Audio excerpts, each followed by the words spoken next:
Welcome to Fans First, a sports podcast where your voice matters most. Hosted by Hall of Fame sportscaster Jim Powell. This is the show that puts fans at the heart of the conversation.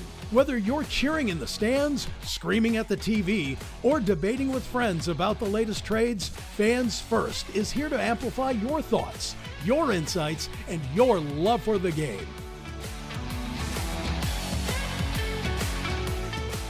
Hello and welcome to Fans First, a sports podcast. I'm your host, Jim Powell, and I'm joined by my co-host, a frequent guest on the show, Tyler Flowers, who has brought with him a special guest to the zone. Tyler?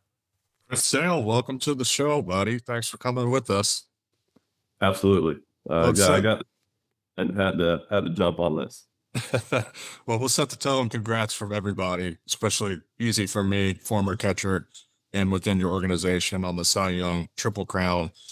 Hasn't been done in a little while, so big congrats on doing that, man. That was an awesome season to watch. I appreciate it, man. It was a fun year. We obviously as a team had our ups and downs, and but as a whole, it was a fun year. Everyone grinded till the end, and obviously didn't end the way we wanted to, but like people say, the cliche is there's only one happy team at the end of every season. So, hopefully we take that into the off season and use it for some fuel. So true. As a former player, obviously, and still working in the organization, Jim being involved with the organization for a long time, everyone gets so invested. And I personally thought this season it was a huge success, just how we overcame so many obstacles and injuries. We found guys to fill in. We brought guys up. I viewed it as a really big success up and down the organization, just what we're doing at the lower levels up to AA, AAA, to have guys available that can fill in. That we got into the postseason missing 3 All-Stars, an MVP, and somehow we still gave ourselves a chance to advance further in the postseason. I thought that was pretty impressive. What do you think? Yeah, no, I would definitely second that. I think it shows the resilience of the organization, right? I think another thing too is you got to give guys the credit as well. Everybody that came in. I mean, you look at someone like Laureano, for instance, man. I mean, you're talking about a guy that just really kind of got released by Cleveland. He came over, he was hitting under 200. And then, basically he was kind of a platoon player. And then, I mean, he worked his butt off. And I mean, you look at what he did since, putting that Braves uniform on. I mean, he basically demanded through play, he was a starter. And I mean, put himself in an unbelievable position going into the offseason. I know we non-tendered him. It might be more of a money move, but I mean, a team should give him a really good look, because I mean, what he did this year was crazy. Young guys, Bellenbach coming up. You talk about a guy that was just pulled up. We needed a starter, and then we're relying on this guy for some big time innings. Same thing with Holmesy. So I think again, it says a lot about what the environment is in the organization, but you got to give credit to these guys coming up and just posting. I mean, we don't get there without them. And another thing too is, the injuries are obviously were apparent, and those were on the forefront. But you got guys that were playing, not at 100% also, that, might not have been out there. So, again, yeah, I mean, you're talking about missing the key guys in the middle of our lineup, the MVP from, the previous year. And to be able to still kind of get into the playoffs and do what we did was impressive. Yeah, some of the moves we made were perfect. Kind of what we did the World Series year, picking up a few guys via trade, having some guys come up and step up, and kind of the perfect storm. This season, for me at least, not being there day in, day out, it felt like we had a chance of something like that, like picking up like a Urshela to fill in for Riley at third. Like that's hard to find someone that good. That quickly to jump in there and fill in, and then some more younger guys filling in middle infield and outfield, obviously, and then of course the starting pitching and a couple of relievers. It was really impressive. I'm sure you and Charlie had a lot to do with helping those younger guys stay calm in the moment. Big league environment, they're not used to it. Hey, it's not that much different. You're still throwing a baseball, execute pitches. How much conversations did you guys have with some of the younger guys that came up to try to help calm them down and keep them in their own realm? Yeah, I mean, that was kind of our role was, you look at like what last year was for this team. And obviously, this is my first year here, but the reason that they were successful was the offense. I mean, it was home runs. It was 8-9 runs a game. And this year it just seemed, like we would go on like, a 4 or 5 game stretch where it was dominant again. And then I just don't think the consistency that the offense was there still. The numbers were there, but it just seemed like the consistency. So it was really kind of on the staff. And I mean, you look at what we did as a pitching staff as a whole throughout the entire year. Again, we got a big blow with Strider going down. And again, like you look at our starting staff, there was a lot of extra days. There was a lot of times there was a 6-man in that rotation, giving us a blow when we needed it. So again, I want to give a lot of credit to the guys in the bullpen. I mean, you look at what they were picking up more innings. They were throwing in much more, leverage situations because we didn't have a lot of these like 12-3 games. So yeah, and then I just felt like we had a really good group. I mean, going out the stretch was like going to the golf course almost. Guys we were all excited. We all enjoyed hanging out with each other. We liked being around each other. Let's say there was like, on a given day, more so after an off day, there's like, 6 bullpens. Guys want to, throw some touch and feels. But, let's just say there was like 2 or 3 bullpens on a day. There's like 8 guys in the bullpen, right?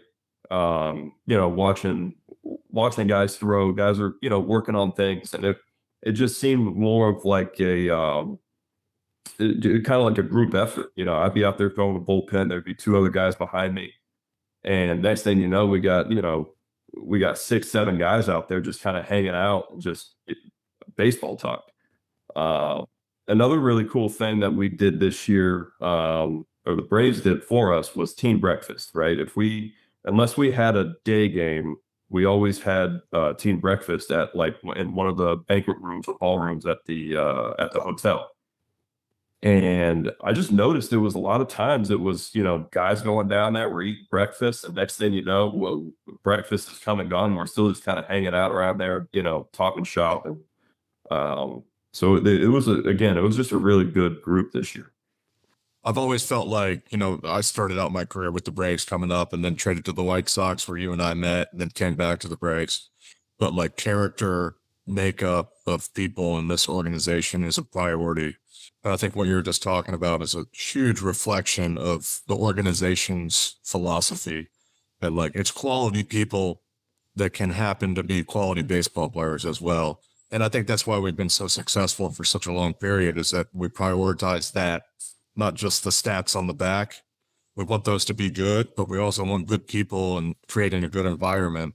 And it sounds like you were just reiterating the same points, like things like that. People outside of the game that haven't played or don't get to travel with us, they don't get to see a lot of those things. But those are big things. Like you got to hang out with this guy, for 240 days of the year, spring training and everything included. If you don't like someone and you don't get along with them, like it makes it there's some friction that can be created. And I think the way the Braves organization goes about it, character first, your abilities and everything, it's somewhat secondary, but we got to have a good environment for everyone for that long period, coaching staff included. We have great coaching staff. We lost a few great ones this offseason, unfortunately, but I know a couple of the guys that are coming in there, I think they're going to fit in perfectly fine. But I've really always enjoyed that about the Braves organization. It's a character first, and then we're going to win. And part of that is because we acquire the great character and personalities that can blend well together. Well, to that point, I think you can look at the success we had this year, and point to that, right? Like when we would go through a rough time, right? I'm not pointing any fingers. I'm just saying, generally speaking, as a team, that can separate some guys, right? And at certain points in the season, you can form these little, there's a 5-person click over here, or, there's, 3 pitchers over here, 4 position players here. And to that point of guys and character, it almost seemed like the harder times we were in, the more we stayed together. And there were a couple times throughout the year, it was like, all right, boys, like, we're getting together. Like, we're flying to this city. We're going to get in early. We're all getting together. We're going and doing something. And whether it was either just hanging out on a flight, hopping on, playing video games, or calling together like a team meeting before a game or something like that, it just seemed like no matter what was thrown at us, we were prepared for it and knew how to deal with it in the right way. And there was no separation. No matter what happened, that it almost seemed like that bond got stronger. And that's, to your point again, that talks a lot about the character of the guys in the clubhouse and what the organization's aim is for the guys they want. For Chris, it was your first year getting a chance to pitch on a team that is run by Brian Snitker. What are your thoughts on, a full season with Brian Snitker? What was that like? You've had a lot of managers. I'd be interested to see what you think about Snit and compare him to other managers you played for. Again, I mean, you want to talk about starting from the top. He's as good as anybody I've ever been around. And obviously I didn't have a chance to be around, Bobby Cox a whole lot. He came in the clubhouse this year. It was awesome to see him. But, I think he took a lot from him. I think he learned a lot from him as a manager and how he went about his business. He's very laid back. There's virtually no panic at all with Snit. When you're talking about something as stressful as a baseball season, right? And some of the little things that go on. I mean, think about the stuff he had to deal with, man. I mean, the injuries, the roster turnover, heck, what the lineup's going to look like that day? Who's starting the next day? Just managing things. He had this calmness about him. He had this kind of laid back demeanor where, if the house is on fire and people are panicking, it just makes everything just more intense. It makes things, you get tighter. And no matter what the situation was, it just seemed like he was always calm, cool, and collected, which just kind of sent a wave through the clubhouse. Like, okay, well, ultimately his job is on the line. He's the guy that's taking the brunt of it. If we don't play good, I mean, we can go up and down, but like, managers get fired for players not playing well. And he just had this calmness about him where it was like, hey man, we're going to be all right. Just keep doing what you're doing, because that was another thing too, that the work never stopped. It didn't matter if we lost 5 games in a row. Guys were doing their stuff in the weight room. Pitchers are taking care of their arms. Our infielders were out there every single day doing fielding work and things like that. So, his demeanor kind of set the tone for the clubhouse. And again, I think that's another big reason why we were able to overcome these obstacles this year. I think Snit is one of those rare breeds still that remembers how difficult the game is. I think a lot of coaches, managers over the course of time, start to demand perfection and they quickly forget. I even find myself sometimes watching the games, like, how are you missing that first pitch breaking ball front door? Like, you got to pull the trigger on that. You forget how hard this freaking game is, which is, it's shocking, but Snit I felt like he always did a great job of remembering that this is a really hard game. If everybody could do it, everybody would be here. This is the group we have. They've stuck it through. They're mentally tough enough. He tries to just stay positive and just reinforce everything. And I think that's a big reflection on our organization and our team for the last, whatever it's been for him now, 7 years, 8 years. Yeah, and he's had a hell of a run too. And to your point of this game being tough, it's like, everybody wants to do well. And a lot of times you're watching these games on TV and there's guys that make it look easy, right? You're watching the highlights on MLB Network or on ESPN or whatever. And you're like, these guys are making it look easy. And even some of these routine plays, it just like, that's not normal, but they make it look normal. And for sure, I think he understands, like, okay, like, these players are not being, horse crap. I don't want to say the real word, but they're not they're not getting these results because they're being lazy or whatever. So I think he's definitely the manager that's going to put his arm around you more than kind of lay into you, because he understands, like, okay, these are all men. They understand what happened. They didn't try to do it, and the preparation is still there. I think if he would have seen some lack in preparation, then there's time to kind of get on guys. But the preparation was there, the intensity was always there, and we never backed down. Chris, one of the biggest things for you winning the Cy Young was your ability to stay healthy this year. You've had way more than your fair share of injuries over the course of your career, and yet have persevered through with a Hall of Fame level for a long time. How were you able to stay more healthy this year to be able to make that many starts and post those kind of stats? So I would say the first thing was probably my offseason. I think the offseason is more important than a lot of people think. Finishing the year last year, finishing 23 healthy, right? Going into the offseason having made, and I had a probably 2 or 3 start stretch towards the end of last year, where I was gaining some momentum. And going into the offseason with everything healthy, not having to worry about this or that or not rehabbing anything, I was able to start sooner and get more bulk in. I knew I needed to start my offseason sooner, and I knew I needed to throw more. And then coming into spring training was awesome, because I felt like I was more prepared going into this spring training than I had been in quite some time. And just working with some different people, having some different looks, trying to utilize different pitches, and just what I'm using it, where I'm using it, how I'm using it, and not being afraid to do things that I haven't typically done in the past.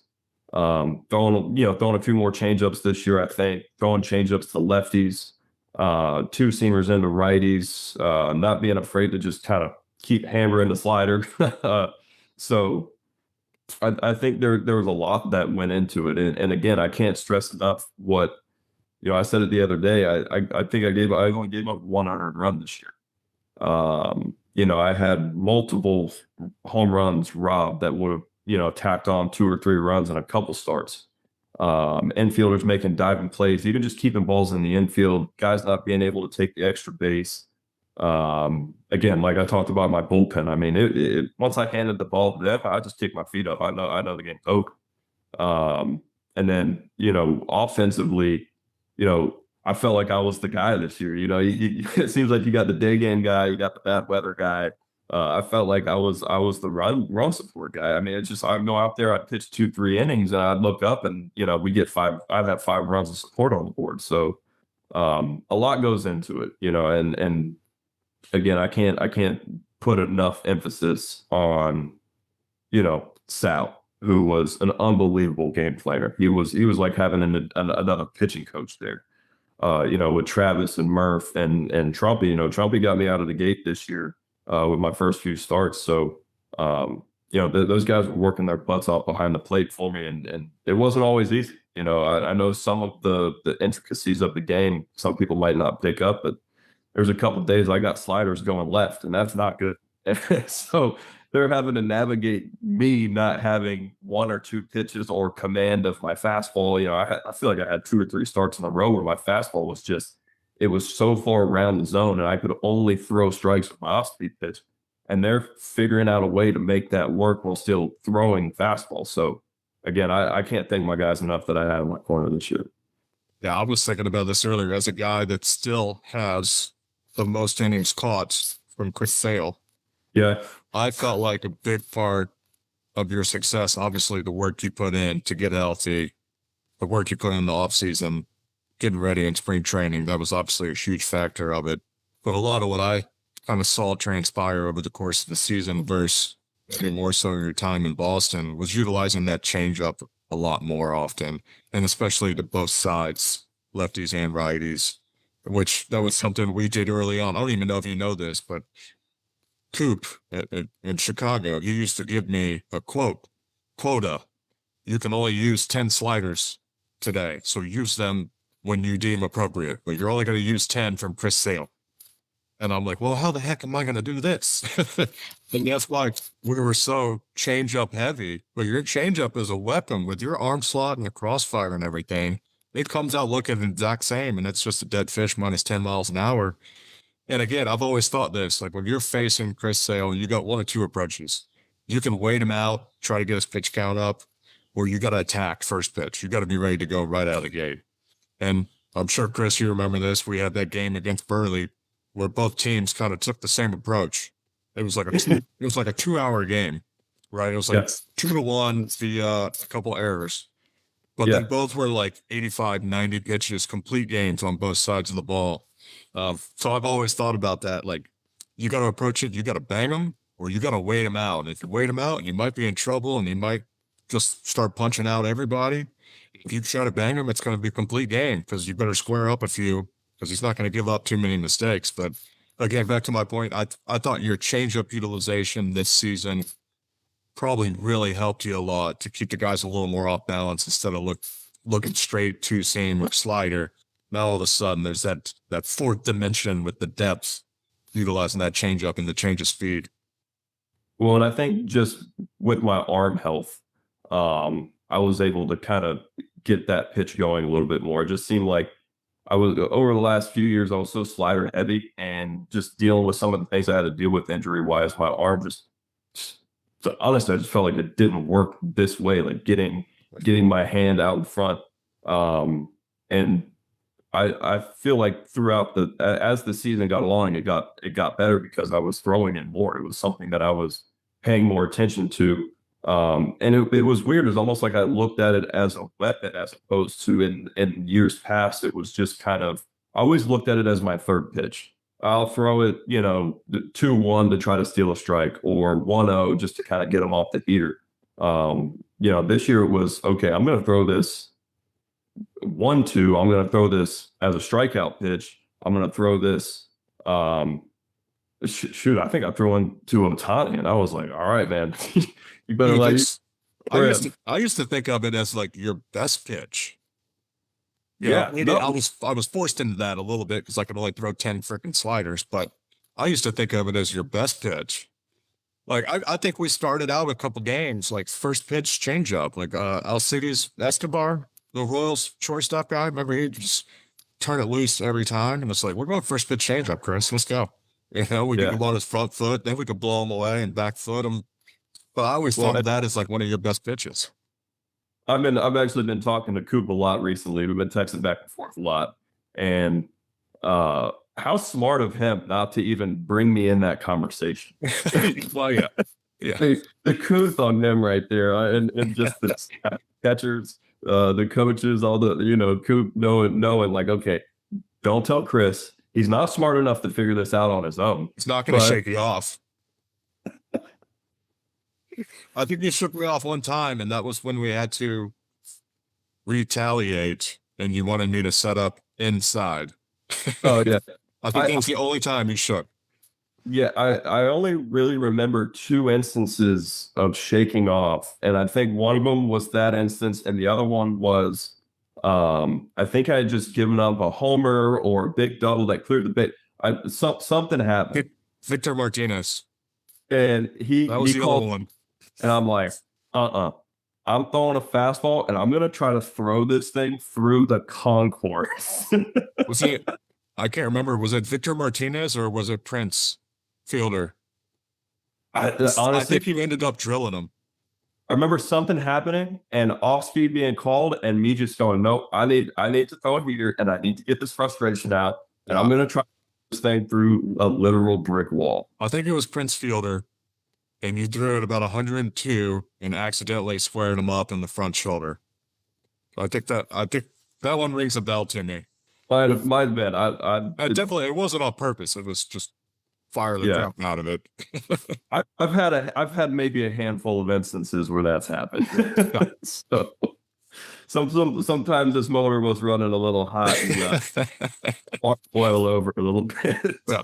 And then I walk out there and you're like, get back, go away. Well, honestly, one of my all-time favorite mound visits was from you. I remember, because when I was young, again, my motor ran a little hot, and my emotions could get the best of me, right? And I'd be out there just literally steaming out of my ears. And I had this tendency where when things started going wrong, or if I gave up a home run, or walked the lefty, I would literally just like start screaming at myself on the mound, and then I'm just throwing hate fastballs, everything. I'm trying to throw fastballs 150 miles an hour. I'm trying to snap off breaking balls. And I remember Flo comes out there, and I just uncorked this fastball, probably hit the freaking backstop. I don't know. And he just comes out there, and he's just like, hey, you know how like when things aren't going your way, you start getting pissed off? Like, yeah. And he goes, you ever notice how like you just start throwing stuff everywhere? I'm like, yeah. He goes, have you ever noticed that doesn't work? I was like, yeah, I guess. He's like, all right, let's calm it down. Let's get back to work. And I was like, all right. And I just remember laughing after that game, just being like, man, if that wasn't the most honest thing someone's ever told me, like, you're out here acting like an idiot. It doesn't work. Stop acting it. Let's get back to pitching. I feel like I say the same thing to my kids now. Like, hey, you're getting all angry. You swing and miss. Like, how's that working out for you? Well, I swung and missed again. I'm like, no crap. Stop doing that. Well, I'm glad to your 12-year-old. So I got one quick story. It has nothing to do with Chris Sale, but he'll appreciate it. I don't know if we'll keep it on here or not, but I just got to share it. So John Danks, he got torn up like his last home start, right? And I was like, hey, what can I do next time to help you out? Like, to calm me down, get you going again. He's like, man, honestly, just come out there and tell me a joke. So his next start, we're in Minnesota. It's the bottom of the first. We've given up 5 runs. We got 2 guys on base and 1 out. So I walk out to talk to him. I go, hey, is it too early to tell you a joke? He ended up going 7 innings. Those were the only 5 runs we gave up, but just Chris talking about that just made me think of that interaction with Danksy. And just same thing, just like brutally honest. Like, hey, is it too early to tell you a joke? I know it's the first inning, we only have 1 out, and we've given up 5, but that ain't working out. John Danks is absolutely all time. And it's like, it's kind of the funny thing about baseball and sports is like, sometimes it's something so random to just get you back on track, and even sometimes it's like superstitions. It's like, if I eat the red gumball instead of the blue gumball, I'm going to get 2 today. So whatever it is, just keep doing it. Well, you're talking about throwing 102 miles an hour. How about the guy that announced your Cy Young Award? I mean, Greg Maddux, the ultimate slice and dice guy, spot the ball, change the speeds. I mean, a much different pitcher than you are and most pitchers are. How excited were you to see Greg Maddux there talking about you and Cy Young? Well, I was excited for a couple of reasons. Obviously, I mean, that guy's a baseball legend, but specifically, in Atlanta, I mean, you talk about the Atlanta Braves, his name comes up as much, if not more, than anybody. The win totals, the World Series, the staff he was a part of, the trophy, but his trophy case, I mean, he probably has a guest house for him. It's and I guess, and reason number 2 was, selfishly a little bit, I was, when I'm sitting there, I mean, I'm in my basement. I wanted to be alone. I mean, I'm dripping sweat. I was dripping sweat during that interview. I had a pool of sweat in my belly button, my armpits. I mean, it was disgusting. And because I'm nervous. I mean, you got Zach Wheeler, who, I mean, pound for pound, I mean, you're talking about the best pitcher in the league, right? I mean, he was the best pitcher. He's the best pitcher in Major League Baseball. And then with Paul Skeens, I mean, I don't know if there's a more exciting pitcher. I mean, you're talking about must-watch TV. I mean, he's the guy. And then you got me. I was just, they had really compelling cases for the Cy Young Award as well. I see Greg Maddux, I'm like, there's no way he's going to say someone else's name. So when I saw him, I was like, okay, all right, calm down, Chris. Yeah, I think you're good. I think you're good. So A lot of reasons went into it, but that was definitely one of them. That's awesome. It was kind of full circle too, because he was obviously a Cy Young Award winner, played for Atlanta. PV was on the network, as one of the hosts of that show. And I mean, talk about just kind of the beauty of the game of baseball, right? Peeve had Maddux to look up to early in his career. Cy Young Award winner, future Cy Young Award winner, and then I go to Chicago, and then I got PV, who I looked up to, early in my career, a Cy Young winner with another soon to be, or I guess not soon to be, 15 years later, Cy Young Award winner.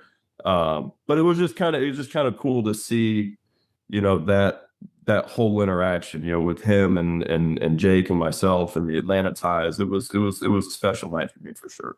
First Cy Young for the Braves since Tom Glavine did it. That's another pretty good person to have company with. Oh yeah, I mean, you walk down the hallway in that clubhouse, and they have, all the MVP awards. They got all the Cy Young Award winners. Some of the all-time greats up there, what their stats were, all those things. So, it's very humbling, and I said it and I meant it, but I definitely brought that group down a little bit. So I got some more work to do. Hey, I want to flip the switch on you a little bit, go in a different direction. I want you to show us all what you're wearing right now. Let's see the shirt. I just got done working out, so this was and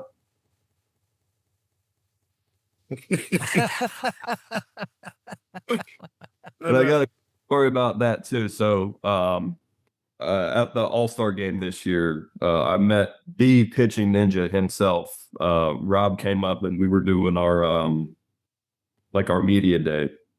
He came up, introduced himself. And I'm a big fan of his clips and things like that and what he does. I think it's really cool. What he's doing for the game. But he said it. He was like, "You have this thing I call resting pitch face," and I lost out. Like, "Hey man, I need that on a shirt, please." And it was like maybe a week or two later, he had a bunch of shirts sent to Atlanta. He made some for my kids. I don't know if I can send them to school. Well, they're homeschooled, so I can't send them to school with them. But it was awesome. But the guys got a kick out of it, and I thought that was a really cool thing. Show it again, please. That is awesome. The resting pitch face. I love it. It is awesome. I use a different letter when I say it, but that one makes more sense for you. Yeah. Hey, if you got any kids, I'm sure we do have kids that are watching this and want to learn some things from Chris Sale, Cy Young Award winner. I mean, you've got you're like a tenured professor now in Major League Baseball for winning that award. Number one, I want to know where you got to put the award. If where how are you going to display it? But number two, if you've got some kids that are watching this that are maybe left-handed and would like to figure out how to be just like Chris Sale, what advice would you give for the young kids? I would say number one, there's no substitution for hard work. It's not going to come easy, and no one's going to give it to you. You got to work, and you got to be willing to just never give up. You got to be tough. Honestly, you just got to be tough. When things don't go good, use that as motivation to try to be better. When things are going good, they can be the best they've ever been. Try to be better. I like to do a little humble brag right here real quick. I got a phone call outside of my family. This guy was my biggest idol growing up, Randy Johnson. He gave me a call, and I was drooling for 25 minutes straight on that phone, and he gave me some of the best, advice, and just talking about some motivation. He's like, "You're on top of the world right now. You won a Cy Young Award. Try to be better. Try to be better next year." And I mean, what a thing for someone to say. What a perspective to have, right? Where, you're at the top of the mountain, and you got to get higher. No matter what situation you're in, always try to gain ground. Always try to make yourself better. And I just that was so important for me even to hear where, this isn't like, okay, I got the trophy, let's kick your feet up and just coast now. It's like, no, no, no, no. Like, this is the time to find a new gear and get better. And I just thought that was so cool to hear from him, and for him to take the time to say that to me and call me and tell me that. I think I'd be doing a disservice if I didn't share that. And I mean, you're talking about, for me, I mean, I'm not here to start any arguments, but Randy Johnson's the greatest left-handed pitcher to ever walk the planet. And I mean, in terms of sheer dominance, and I really tried to model myself after him on the baseball field, where there was no question he left it all on the field. There's no question he always wanted to win. I mean, there were times he's foaming out of the mouth. He'd strike out the side. He's screaming at, down to the ground, and he's grunting, and it was everything he had. And he was tough, and I think there's a certain level of that needs to be had now where, again, just go out there, don't give up, never back down. You get pinned in the corner, get excited about it, but find a way to get out of it. As John Danks used to say, anybody can do it on their best day. That's why we're all here. Who are you on your worst day? And try to be the same person every day. And as far as the trophy goes, I don't know, man. I'm not a big person of trying to show things off and stuff like that. It would probably sit in my attic, honestly, and collect some dust. I don't know. I might try to find somewhere, but when you come to my house, I don't want it to look like the shrine of Chris Sale. I want you to come to my house and enjoy yourself. So I don't know. I'm kind of stuck on that. I think Brianne might have plans for it already. You just don't know about it. Yeah, well, she's like, you should put this somewhere, and I'm like, it's, it doesn't change. Might end up with a new end table or something where that trophy's going to sit, I would imagine. I don't think she's going to let you put that one in the attic, buddy. Yeah, I don't know. We'll see. We'll see. Well, Chris, you've come into our house here on Fans First and been a tremendous guest. And it's a great honor to have someone that is just fresh off of Cy Young. Congratulations, richly deserved. Really appreciate your time, your stories, your laughter. You're a great guest, and we'll see if we can rope you back in for another visit down the road. Absolutely, for sure. I love doing these things, especially with former teammates, and this is always fun for me. So thanks for having me, guys. Safe to say that Tyler's the greatest catcher that you ever threw to in your entire life. He was exactly what I needed, exactly when I needed it. And again, you should have had me at the end of your career, or end of my career. We would have been even better. I actually got really good at receiving the ball back then. Yeah, there were no catching coaches back then, so you were like kind of pioneering this whole thing on your own. I just had to make it up.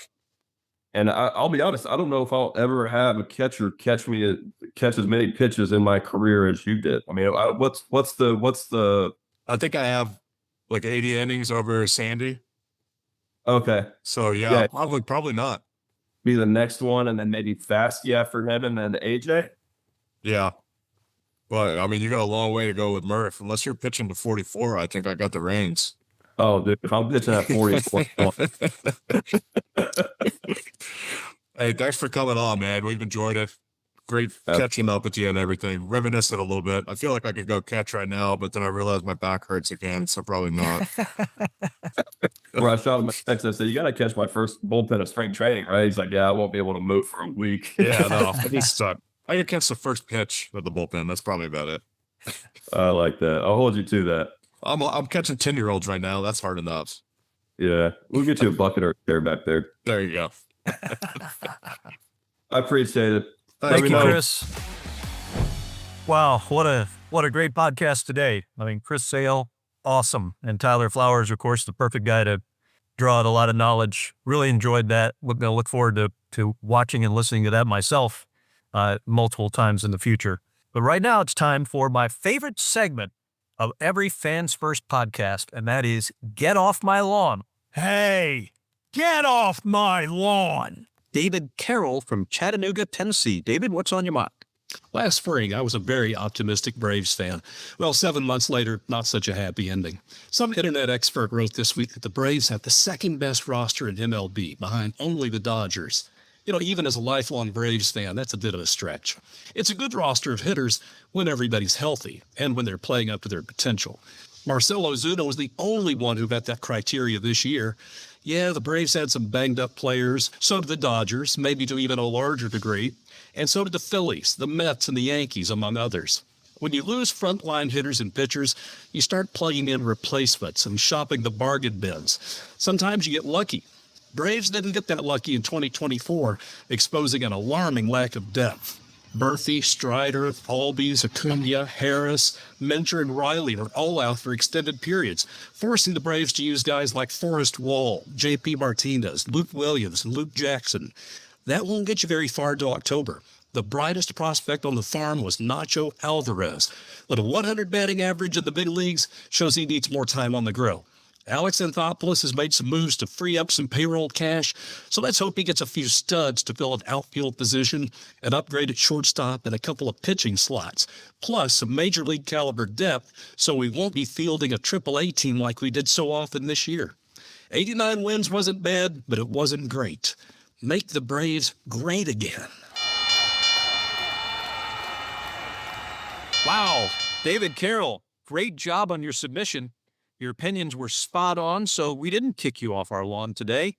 We instead let you ring the bell, and deservedly so. Hope you submit something to us again here on Fans First before long. I want to thank everybody for joining us on today's episode of Fans First, a sports podcast, very special edition with Chris Sale and Tyler Flowers. Don't forget to follow us on X, Instagram, and Facebook, and please subscribe to our Fans First YouTube channel.